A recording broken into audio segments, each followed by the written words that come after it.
بسم اللہ الرحمن الرحیم۔ نحمده ونصلي ونسلم على رسوله الکریم اما بعد۔ عزیز طلبہ اکرام، کیسے ہیں آپ سب؟ خیر و عافیت سے ہیں؟ مختصر القدوری کا سبق نمبر 110 ہے اور آج ہم کتاب الرہن کو مکمل کر رہے ہیں اور اس کا حصہ پنجم ہے، اور حصہ پنجم میں آج ہم کچھ متفرق مسائل بھی ہوں گے جن میں خاص طور پر ایک چیز کو دو لوگوں کے پاس رہن رکھنا، اس سے متعلق جانیں گے، اور رہن کو کی شرط پر عقد کرنا کہ بھئی میں تب آپ کے اوپر یہ چیز فروخت کروں گا جب آپ میرے پاس کوئی فلاں چیز رہن رکھیں گے، اور رہن کی حفاظت کن کن لوگوں کے ذریعے سے کروائی جا سکتی ہے، تو ان سے متعلق انشاءاللہ ہم جاننے کی کوشش کرتے ہیں۔ تو شروع کرتے ہیں جی عبارت سے۔ آج کی عبارت ہماری یہاں سے ہے کہ وَإِذَا رَهَنَ عَيْنًا وَاحِدَةً عِنْدَ رَجُلَيْنِ بِدَيْنٍ، اگر کوئی آدمی رہن رکھ لے ایک عین چیز کو، کسی مثلا گاڑی ہے یا کوئی جانور ہے یا کچھ بھی چیز ہے، رہن رکھ رہا ہے کسی کے پاس، ایک ہی چیز ہے، عند رجلین دو لوگوں کے پاس رہن رکھ رہا ہے، بدین اس قرضے کے بدلے میں، لکل واحد منہما جو ان دونوں بندوں میں سے ہر ایک کا ہے۔ ایسا قرضہ ہے کہ جو دو بندوں کا ہے اور ان دونوں میں سے ہر ایک کا اس قرضے کے اندر کچھ ایسا ہے۔ مثال کے طور پر 10,000 روپیہ لیا ہوا ہے، تو اس میں 5,000 روپیہ ایک بندے کا ہے، 5,000 دوسرے کا ہے، دونوں سے اس نے اکٹھا ایک ہی دن میں مطلب لے لیا یا آگے پیچھے لے لیا، لیکن یہ کہ دو بندوں کا ہے، اور ان دونوں کے پاس اس نے ایک ہی گاڑی اپنی رہن رکھ لی، یا ایک ہی پلاٹ یا ایک ہی گھر اپنا رہن رکھ لیا۔ اب یہ جو کہتے ہیں کہ جو پلاٹ رہن رکھا ہے، تو کیا یہ ان میں سے ایک کے پاس ہے یا دوسرے کے پاس ہے؟ تو فرمایا کہ وَجَمِيعُهَا رَهْنٌ عِنْدَ كُلِّ وَاحِدٍ مِّنْهُمَا، جازا درست ہے رہن رکھنا، یہ بھی ٹھیک ہے، ایک بندے کے پاس ایک ہی چیز ہے، وہ دو بندے کے پاس رہن رکھتے ہیں تو اس میں کوئی حرج نہیں ہے، لیکن یہ یاد رکھیں کہ جَمِيعُهَا رَهْنٌ عِنْدَ كُلِّ وَاحِدٍ مِّنْهُمَا کہ یہ سارے کا سارا رہن ان میں سے ہر ایک کے پاس ہوگا،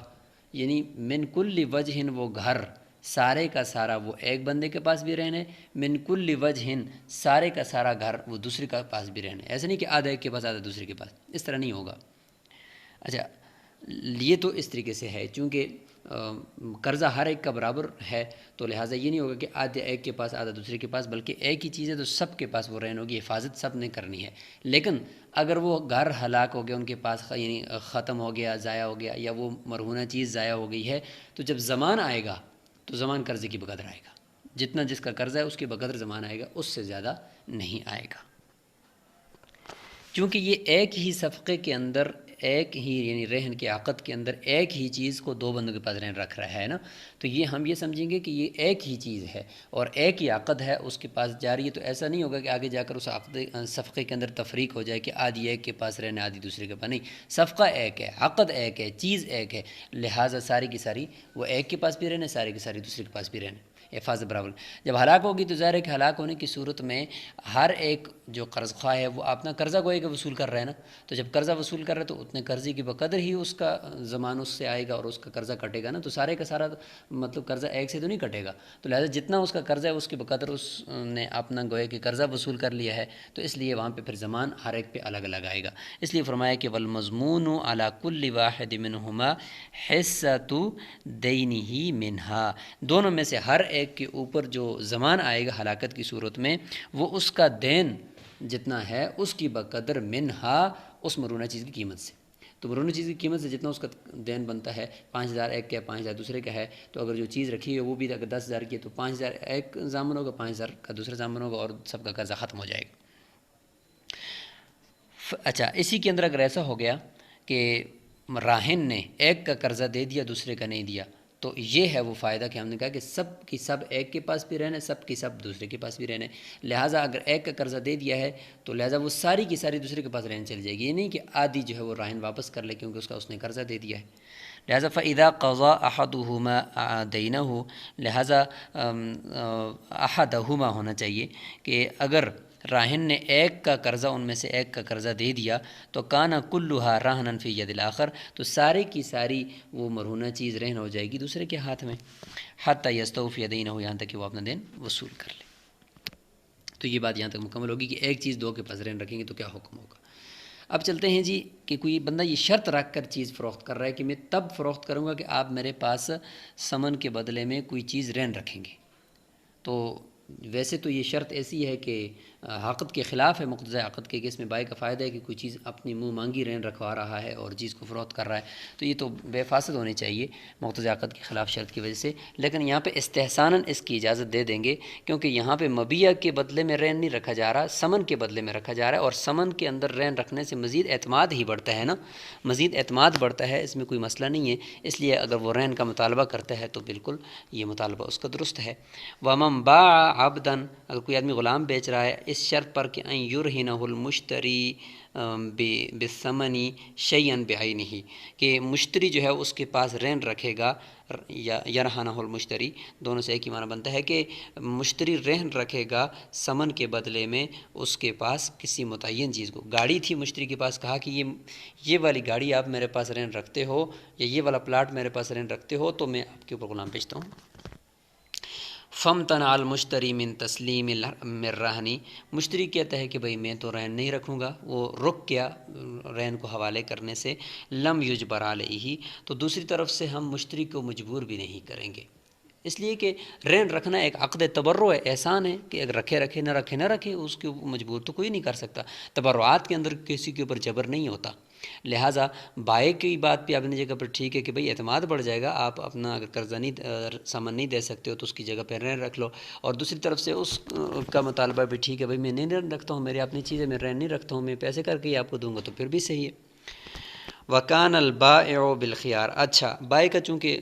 شریعت نے اس کو اجازت دی تھی کہ آپ مطالبہ کریں رہن کا، لیکن اس کا مطالبے کے اوپر اگر مشتری نہیں مان رہا تو پھر بائع کو اختیار تو دینا چاہیے کہ وصف مرغوب فی جو اس کا تھا وہ اس کو نہیں ملا، لہذا بائع کو اختیار ہے. ان شاء رضی بترک الرہن، چاہے تو وہ مرہونہ چیز کے ترک کرنے پر راضی ہو جائے گی، ٹھیک ہے یار نہیں دیتے ہو نہ تو کوئی بات نہیں. وَإِن شَاءَ فَسَخَ الْبَيْعَ، اور چاہے تو بے کو فسخ کر دے کہ بھئی آپ نہیں کرتے ہو تو بس میں نہیں بیچوں گا غلام آپ پر. ہاں، دو صورتیں اور بھی ایسی ہیں کہ اگر مشتری وہ اپنا لے تو پھر بائع کہ کوئی کسی قسم کا اختیار نہیں ہوگا بے فسخ کرنے کا، سیدھے پھر اس نے بے کرنی ہوگی. ان میں سے ایک یہ ہے کہ ان یدفع المشتری الثمن حالا، مشتری فی الحال فوراً جیب سے ثمن نکال کر حوالے کر دے بائع کے، تو اب بائع یہ نہیں کہہ سکتا کہ بھئی رہن رکھو، کیوں؟ رہن تب رکھتے کہ جب ثمن نہ ہوتا، جب ثمن موجود ہے تو پھر کون سا آپ کا مطالبہ کرنے کا حق بنتا ہے کہ آپ کہیں کہ بھئی رہن رکھو. لہٰذا اب مرتہن جو ہے وہ بائع جو ہے وہ کسی قسم کا انکار نہیں کر سکتا، اب اس نے دینا ہی پڑے گا، نہ اس کو کوئی اختیار ہے. دوسری صورت یہ کہ او یدفع قیمت الرہن، یا یہ ہے کہ جو راہن ہے مشتری ہے وہ جو چیز بائع مانگ رہا تھا رہن کے طور پر، گاڑی ہے کچھ بھی ہے، تو مشتری کہتا ہے بھائی یہ گاڑی تو میں نہیں دیتا ہوں، میرے ضرورت میں ہے، اس گاڑی کی جتنی قیمت بنتی ہے نا وہ قیمت میں آپ کو دے دیتا ہوں، وہ آپ اپنے پاس رہن رکھ لو، کیونکہ ثمن بھی اسی طرح کا ہی ہوگا جو میں آپ کو دوں گا بعد میں، تو لہٰذا یہ قیمت ہی اپنے پاس رہن رکھ لو، بعد میں جو ہے وہ جب میں پیسے آپ کے دے دوں گا تو یہ قیمت جو گاڑی والی ہے یہ میں واپس کر دوں گا، یا بعد میں ہم کچھ نہ کچھ اس کا کر لیں گے. تو اس طریقے سے بھی کیا جا سکتا ہے. تو یہ دو صورتیں اگر ہو جائیں تو لہٰذا ان دو صورتوں کی وجہ سے پھر راہن جو بائع ہے وہ بائع پھر اس کو کسی قسم کا اختیار نہیں ہوگا کہ وہ بے کو فسخ کر سکے. فیکون رہنا، لہٰذا وہ قیمت جو ہے وہ رہن ہونی چاہیے. تو یہ بات یہاں تک مکمل ہو گئی ہے، اور اس کا مطلب یہ تھا کہ اگر بائع شرط لگاتا ہے کہ اس شرط پر بیچوں گا چیز کہ میرے پاس ثمن کے بدلے میں فلاں متعین چیز رہن رکھو گے تو اس کا کیا حکم ہوگا. اب یہ ہے کہ مرتہن کے پاس چونکہ مرہونہ چیز امانت ہے، اس نے حفاظت اس کی کرنی ہے. اب حفاظت اس نے کرنی ہے تو ہر وقت وہ اس چیز کے پاس بیٹھا رہے گا؟ ایسا تو نہیں ہے نا، اس نے دنیا کے اور کام بھی کرنے ہیں، تو کیا وہ حفاظت کسی اور کے ذریعے سے بھی کروا سکتا ہے؟ تو اصول سمجھ میں آیا کہ اس کی فیملی میں، یعنی اس کے گھر کے اندر جو اس کی بیوی اور اس کی اولاد یا اس کا وہ غلام جو اس کے ساتھ ہی ایک یا عیال کے اندر ایک ہی فیملی میں رہ رہے ہیں، ان کے ذریعے سے بھی وہ اس کی حفاظت کر سکتا ہے کہ بھئی گھر کے کسی کمرے میں وہ مرہونہ چیز رکھی ہوئی ہے، ظاہر استعمال تو کر نہیں سکتا، بہت سارے لوگ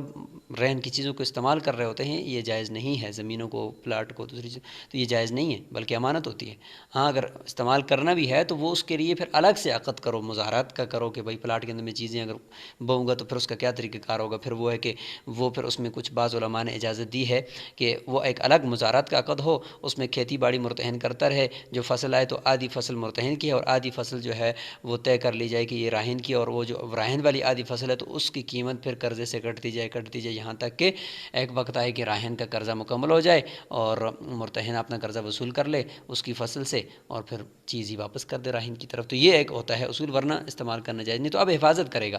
حفاظت پھر وہ اپنی بیوی کے ذریعے سے بھی کروا سکتا ہے، اپنے جو گھر میں اس کے ساتھ رہنے والے بچے ہیں ان کے ذریعے سے بھی، اپنے خادموں کے ذریعے سے بھی، کیونکہ وہ گھر میں ایک ساتھ رہتے ہیں تو ان کی چیزوں کی حفاظت بھی وہی کرتے رہتے ہیں۔ لیکن کوئی بچہ دوسرے گھر میں رہ رہا ہے، اس کا الگ گھر ہے، یا کوئی خادم جو باہر کا ہے وہ اس فیملی میں ساتھ نہیں ہے، تو اس کے ذریعے سے اگر حفاظت کرے گا تو پھر یہ مرتہن اگر وہ چیز ہلاک ہوگی تو مرتہن ضامن ہوگا، کیونکہ اس کے عیال میں نہیں ہے۔ اصول یہ ہے کہ اس کے اپنے عیال کے اندر جو ہوتے ہیں نا اس کی وجہ سے یہ کر سکتا ہے، ورنہ نہیں کر سکتا۔ تو اس لیے فرمایا کہ وَلِلْمُرْتَهِنِ أَنْ يَحْفَظَ الرَّهْنَ بِنَفْسِهِ، مرتہن کو یعنی یہ بھی حق حاصل ہے کہ وہ خود اس مرونہ چیز کی حفاظت کرے،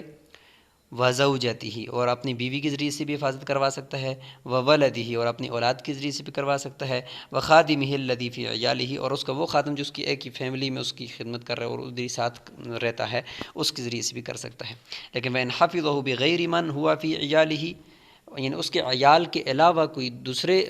ہیں، یعنی فیملی میں تو نہیں ہے، اولاد اس کی کوئی باہر رہ رہی ہے کسی اور جگہ پہ دوسرے گھروں میں، تو وہاں پہ اگر جا کر ان کو دیتا ہے کہ تم اس گھر میں اس کی حفاظت کرو، تو ظاہر ہے کہ ایک گھر سے دوسرے گھر کی طرف جائے گی تو وہاں پہ ہو سکتا ہے کہ اس میں ٹوٹ پھوٹ کا شکار ہو جائے یا وہ ہلاک ہو جائے، تو پھر یہ مرتہن ضامن ہوگا۔ ضامن کون سا؟ غصب کی طرح کا ضامن ہوگا، کیونکہ اس نے خیانت کی۔ او اودعہ، یا یہ ہے کہ اس نے امانت رکھ لی ہے کسی کے پاس، تو ظاہر ہے کہ یہ خود امین ہے تو یہ آگے کسی کے پاس امانت نہیں رکھ سکتا، لہٰذا ان صورتوں میں وہ ضامن ہوگا۔ ضامن تو ویسے بھی ہونا چاہیے تھا، اگر اس کے پاس ہلاک ہوتی تو قیمت سے اس کا قرضہ تو ویسے بھی کٹتا تھا۔ اس میں ضمان کا مطلب یہ ہوگا کہ پھر یہ غصب کی طرح کا ضمان ہوگا کہ اگر قیمت اس کی جتنی بھی بنتی ہے، قرضہ اگر کم ہے، وہ مرونہ چیز کی قیمت زیادہ ہے، تو پھر پوری قیمت کا ہی ضامن ہوگا۔ پہلے تو یہ تھا کہ کم کا ضامن ہوگا، جتنا اس کا قرضہ اس کی بقدر ضامن ہوگا، زیادہ کا ضامن نہیں ہوگا، لیکن یہاں پہ پھر زیادتی کا بھی ضامن ہوگا۔ وَإِذَا تَعَدَّى الْمُرْتَهِنُ، مرتہن اگر مرہونہ چیز کے اوپر تعدی کر لیتا ہے، وہی بات آ گئی ہے کہ زیادتی کر لیتا ہے، خود اس کو ہلاک کر لیتا ہے، اس کے پاس ہلاک ہوئی ہو اس کے اختیار کے بغیر، تو پھر تو چلو وہ پیچھے گزر چکا ہے کہ صرف ہم قرضہ کاٹیں گے، باقی اس کے پاس ضمانت ہے۔ لیکن اس نے ظلم کیا ہے، تعدی کی ہے، تو پھر وہی حکم ہوگا جو ابھی ذکر ہو گیا اس مسئلے میں کہ جتنا اس چیز کی قیمت بنتی ہے، چاہے وہ زیادہ بنتی ہے کم بنتی ہے، اس سب کا وہ ضامن ہوگا۔ وَإِذَا تَعَدَّى الْمُرْتَهِنُ فِي الرَّهْنِ زَمِنَهُ زَمَانَ الْغَصْبِ بِجَمِيعِ قِيمَتِهِ، پھر اس کی غصب کی طرح کا زمان اس کے اوپر آئے گا، غصب کی زمان کی طرح مکمل قیمت آئے گی۔ اگر مرونہ چیز کی قیمت 10,000 روپیہ ہے اور اس کا قرضہ 5,000 روپیہ ہے، تو قرضے کی بقدر کٹنے کے بعد مزید یہ 5,000 کا بھی ضامن ہوگا۔ یہ ہو گیا جی۔ آگے ہے وَإِذَا أَعَارَ، أَعَادَ نہیں بلکہ یہاں پہ أَعَارَ عَارِيَةً، اگر دے دے اگر مرونہ چیز کو راہن کی طرف، یعنی وہ راہن کو کچھ ضرورت پڑ گئی تھی تو راہن نے یہ کہا کہ بھئی میں ایسا کرتا ہوں کہ میں اپنی یہ چیزیں مجھے آپ واپس کر دیں۔ راہن نے کہا کہ میں استعمال کرتا ہوں پھر آپ کو واپس کر دوں گا، تو مرتہن نے کہا چلو یار یہ لے لو۔ تو کہتے ہیں کہ وَإِذَا أَعَارَ الْمُرْتَهِنُ الرَّهْنَ لِلرَّاهِنِ، اگر مرتہن الرَّهْنَ لِلرَّاهِنِ، رہن کی چیز کو راہن کے پاس عاریتاً دے دے استعمال کے لیے، کہ دے دو استعمال کرو اور پھر اس کے بعد واپس لے آنا۔ فَقَبَضَهُ، اور راہن نے قبضہ کر لیا، تو ظاہر ہے کہ اب یہ گویا کہ پہلے مرتہن کے پاس امانت تھی، اب مالک کے پاس چلی گئی راہن کے پاس، تو یہ امانت ادھر واپس ہوگی، تو گویا کہ راہن کی ملکیت میں آ گئی ہے۔ تو خرج من زمان المرتہن، لہذا مرتہن کی زمان سے بھی نکل گئی ہے۔ اب اگر راہن کے پاس ہلاک ہوتی تو مرتہن ضامن نہیں ہوگا، خود راہن ضامن ہوگا۔ فَإِنْ هَلَكَ فِي يَدِ الرَّاهِنِ هَلَكَ بِغَيْرِ شَيْءٍ، مرتہن کے اوپر کچھ بھی نہیں آگا، بغیر کسی چیز کی ہلاک ہوگی۔ وَلِلْمُرْتَهِنِ أَنْ يَسْتَرْجِعَ إِلَىٰ يَدِهِ، مرتہن کو یہ بھی اختیار ہے کہ وہ اس کو واپس لوٹائے اپنے قبضے میں، کہ ٹھیک ہے آپ نے استعمال کے لیے لی تھی نا، واپس لے کر میرے پاس رکھو۔ فَإِذَا أَخَذَهُ، پس جب مرتہن دوسری مرتبہ لے لے گا، عاد الزمان علیہ، تو زمان لوٹ کر پھر مرتہن کی طرف آ جائے گا، پھر زمان مرتہن کی طرف ہوگا۔ آخری مسئلہ ہے جی کہ وَإِذَا مَاتَ الرَّاهِنُ، اگر راہن مر جائے، راہن مر جائے تو پھر وہ مرہونہ چیز رکھی ہوئی ہے، تو مرتہن کا قرضہ کون دے گا؟ لہٰذا مرہونہ چیز کو ہی بیچ کر ہی قرضہ ادا کرنا ہے، تو کون بیچے؟ کہتے ہیں کہ باع وصیہ الرہنہ، تو راہن نے اگر کوئی اپنا وصی بنایا ہے، کسی بندے کو وصیت کی ہے کہ میری وہ چیز فلاں کے بندے کے پاس مرہونہ ہے، رہن رکھی ہوئی ہے، آپ اس کو فروخت کر کے مرتہن کا قرضہ ادا کر دینا، تو وہ وصی اس کو بیچ کر قرضہ ادا کر دے گا۔ وقضت دین دین کو ادا کر دے گا۔ فَإِلَّمْ يَكُنْ لَهُ وَصِيٌّ اگر اس راہن نے موت سے پہلے کسی کو وصی بنایا ہی نہیں ہے، ایسے ہی وہ چلا گیا دنیا سے، تو اب کون ہے؟ ظاہر ہے کہ اس کے لیے پھر قاضی علاقے کا جو ہے وہ پھر مقرر کرے گا وصی کو۔ نصب القاضی لہو وصیًا تو اس کی طرف سے قاضی وصی مقرر کرے گا، جو بیچے گا تو قاضی اس کو حکم دے دے گا کہ اب تم کیا کرو، اس کی طرف سے اس مرہونہ چیز کو فروخت کرو اور کر کے مرتہن کا قرضہ ادا کر دو۔ تو یہاں تک ہمارا جو یہ کتاب الرہن کا سبق تھا یہ الحمدللہ آج مکمل ہو گیا ہے۔ آپ سے یہی گزارش ہے کہ آپ اس پوری رہن کے جو مسئلے ہیں، اس کے اندر جو اہم مسائل ہیں، ان کو اچھی طریقے سے ذہن نشین فرما لیں کہ مرہونہ چیز کی بڑھوتری کا مسئلہ ہے، مرہونہ چیز کی حفاظت کا مسئلہ ہے، مرہونہ چیز کی مرتہن کے پاس ہلاک ہونے کی صورت میں زمان کا مسئلہ ہے، یہ اہم اور خاص طور پر رہن کی شرائط، یہ 3-4 چیزیں میں نے ذکر کی ہیں، ان کو اچھی طریقے سے آپ نے ذہن نشین فرمانا ہے تاکہ آگے بڑی کتب میں آپ کے لیے کوئی مشکل نہ پیش آئے۔ السلام علیکم ورحمۃ اللہ وبرکاتہ۔